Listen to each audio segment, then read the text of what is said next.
We cross now to Canberra to talk with Jim Wallace about what's happening in politics. Thanks for joining us, Jim. My pleasure, David. Jim, Federal Communications Minister Stephen Conroy has been making a lot of public comment about internet filtering recently. Now, does that mean there are some new developments there?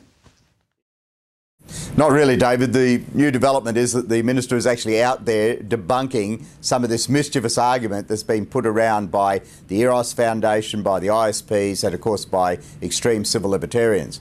He's been on both Q&A and also SBS Insight, and that's given him an opportunity to put a lot of these arguments to rest, so that's good.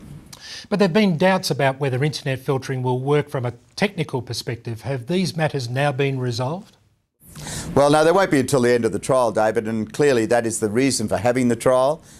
Technology moves all the time, and we can rest assured that whatever technological benchmark that we find as a result of this trial, it'll move on again in a few years' time. So this is going to have to be repeated. What about the claims being made that people will be able to bypass the ISP filter? Well, of course, nothing's foolproof, but this is a dynamic process, and of course it will need somebody to dynamically watch this, and if a measure is worked out to go around it, they'll have to be able to counter it. One thing you should realise is that, of course, if this has all been done at the desktop by parents, they haven't got a chance of keeping up with their kids on the technology.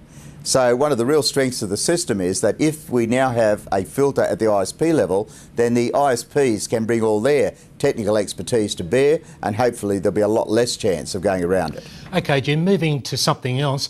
I understand a US expert on homelessness has been in Australia giving our authorities some advice.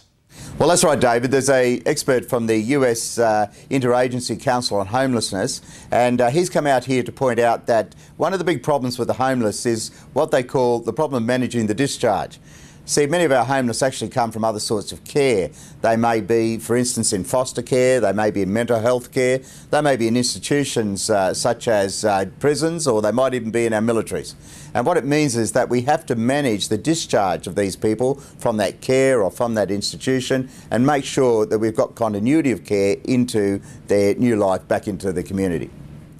There have been reports that charities are to play a big part in the federal government's plans to build cheap rental accommodation.